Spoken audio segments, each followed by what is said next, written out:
한국형 미사일 방어 체계 KAMD.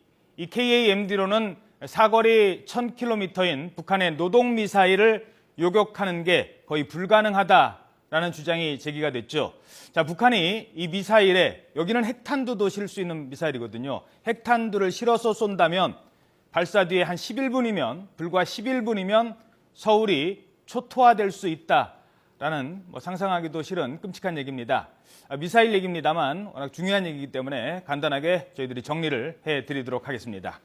자, 우리의 미사일 방어 체계는요, 주로 북한의 단거리 미사일을 방어 체계로 삼고 있습니다. 그러니까 장사정포 같은 사거리 한 200km짜리를 날아오면 우리는 이쪽에서 패트리어트 미사일을 쏴서 중간에 요격을 시킵니다. 이게 우리의 그 팩3 등 패트리어트 미사일 체계인 것이죠. 그래서 주로 대부분 요 패트리어트 미사일은 단거리 미사일 위주로 만들어져 있습니다. 그런데 사거리가 1000km에 이른다는 이 노동 미사일을 쏠 경우에는요, 날라오죠? 사거리가 1000km입니다. 날아갑니다. 이건 무슨 얘기냐면요, 서울과 이 북한의 거리가 그렇게 1000km 안쪽에 있기 때문에, 멀지 않기 때문에 기존의 발사 이 각을 계산을 한다면 45도로 쏜다면 서울은 큰 피해를 입지 않겠다. 주요 지역을 지나가 버리는 게 되겠죠. 그런데 이번에 제기된 문제는 이렇게 45도로 쏘지 않고 만일 방위각을 더 위로 쏴서 올린다면 이렇게 떨어질 수도 있다는 겁니다. 이렇게 해서 수도권 공격이 가능해진다는 거예요. 각도만 위로 올린다면. 게다가 이렇게 쏠 경우에는요, 떨어질 때 가속도가 붙습니다. 그래서 더 빨리 떨어지는 거죠. 막아내기가 더 힘들 수 있다는 겁니다. 그래서 이때는 노동미사일의 비행시간 11분이라고 했는데요. 11분 가운데 대기권 위에서 9분을 날아가고요. 나머지 우리가 방어할 수 있는 경우는 딱 2분 정도밖에 안 된답니다. 그런데 이 2분도 다 우리가 방어할 수 있는 게 아니라 아까 말씀드렸죠. 우리가 막을 수 있는 팩3의 방어 권역은요, 불과 1초, 다시 말해서 고도 12에서 15km를 날아가는 이 주황색 띠를 지나갈 때만 우리가 막을 수 있는데 이때는 딱 1초랍니다. 1초 안에 막아야 되는 거죠. 그래서 우리는 그거보다 더 위에서 막을 수 있는 하늘색으로 나와 있는 이 지역, 사드라는 방어 시스템을 만들어서 더 위에서 막아내거나 또는 고도 더 70에서 500km까지 더 위에서 막아낼 수 있는 SM3 같은 보다 더 확실한 방어 체계를 갖춰야 된다는 것입니다. 자, 그러면 전문가와 함께 이 얘기 나눠보도록 하겠습니다. 무엇이 문제인지 또 해결책이 없는지 살펴보도록 하겠습니다. 신인균 자주국방네트워크 대표 전화로 연결돼 있습니다. 자, 신 대표님 안녕하십니까? 네, 안녕하세요. 자, 제가 간단하게 설명은 드렸습니다만 전문가의 입장에서 우리 군의 이 패트리어트 미사일 유격 체계로는 북한의 미사일을 효과적으로 대처할 수 없다는 주장이 왜 그런지 좀 더 자세히 설명 부탁드리겠습니다. 네, 방금 정찬배 앵커가 설명하신 대로 패트리어트 미사일의 사정 고도가 불과 15km에 불과하거든요. 예. 그리고 사정 거리가 한 25km밖에 안 돼요. 그런데 지금 이제 우리 국방부에서 이 패트리어트 3 미사일이 있으면 마치 우리 전 국토가 다 방어되는 것처럼 이렇게 이야기를 해왔었습니다. 예. 그러나 어제 그 세미나에서 밝혀진 대로 또 제가 평소에 항상 주장을 했던 대로 이 패트리어트 미사일이 우리나라에 한 8군데밖에 배치되어 있지 않습니다.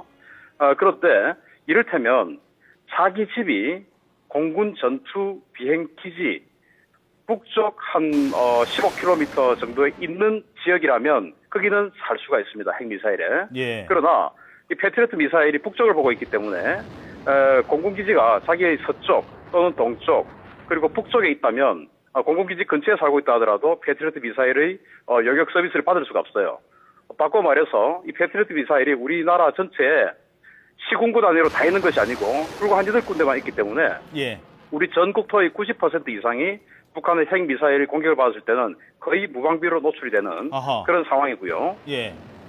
그래서 이제 어제 세미나에서 밝혀진 대로 사드라든지 아니면 이지스함에서 발사할 수 있는 SM-3 같은 미사일을 도입을 해야만 우리 전 국토가 방어가 될 수 있는데 예. 그러한 계획이 아직은 우리 국방부에는 전혀 없다. 이것은 사실 북한 핵이라는 엄청난 절대 무기를 머리 위에 이고 사는 우리 대한민국 국민의 운명이 지금 공군기지 주변만 예.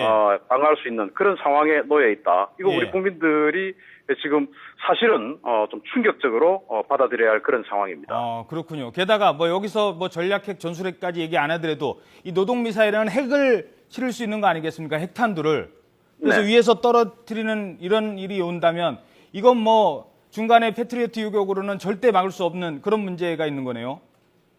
패트리어트 미사일이 이 노동 미사일의 그 중력 가속도까지 더한 속도에 대응을 예. 하기 위해서는 그 대응 시간이 불과 한 1초에 불과합니다. 아. 그리고 사드 시스템은 예. 한 45초 정도에 대응할 수 있는 시간이 있고요. 예. 그리고 이제 해군이 가지고 있는 SM-3 미사일은 한 288초 정도의 대응 시간이 있는데요. 예. 문제는 이 사드 같은 경우도 아직은 뭐 도입 계획도 없습니다만은 사드는 사정거리가 한 200km에 불과하기 때문에 이 사드를 도입한다 하더라도 우리 국토 전체를 방어하기 위해서는 한 3개 정도의 기지가 필요합니다. 이를테면 충북권 하나, 그리고 전라권 하나, 영남권 하나 이런 식으로 필요하죠. 예. 근데 사드 한 개 포대의 가격이 최저 2조 원에서 최대한 3조 원 정도 됩니다. 예. 그러면은 결국 사드로 우리 전 국토를 방어하려고 하면은 한 6조 원에서 9조 원 정도의 예산이 들어가게 됩니다. 예. 그런데 이제 이렇게 한다 하더라도 울릉도나 제주도 같은 도서 지역은 전혀 방어가 되지 않고요. 그리고 이제 또 그렇게 지상에 3개의 포대를 배치한다 하더라도 한 90% 정도의 면적이 방어가 됩니다. 예. 반면에 해군이 가지고 있는 이지스함에 만약에 SM-3 미사일을 탑재를 하면 예. 이 SM-3 미사일은 사정거리가 한 1,500km 되기 때문에 예. 전 국토를 다 방어할 수 있죠. 이 SM-3 미사일 시스템의 가격은 우리 이지스함 한 척당 한 32발의 SM-3를 탑재해주고 또 이지스함이 그 SM-3를 유도할 수 있는 시스템으로 업그레이드를 해주면 그 가격이 한 1조 8천억 됩니다. 예. 그래서 전 국토 이것은 이제 울릉도 또 제주도 포함한 우리 전 국토를 방어할 수 있는데 이런 그 해군의 이지스함에 SM-3를 탑재해서 전 예. 국토를 방어할 수 있는 유격 체계를 할 것이냐 아니면 공군에게 사드를 사주어서 한 전 국토의 한 90% 정도를 방어할 수 있는 체제를 사줄 것이냐 뭐 두 개 다 하면 좋겠지만 예. 하나를 선택한다면 가장 확률이 높고 가장 저렴한 비용으로 우리 국토를 방어할 수 있는 시스템이 선택돼야 되겠죠. 예, 알겠습니다. 자, 뭐 이런 일이 없어야 되겠죠. 제일 중요한 것은 자주국방이 그래서 중요한 거 아니겠습니까? 지금까지 네. 신인균 자주국방 네트워크 대표였습니다. 오늘 말씀 고맙습니다. 감사합니다.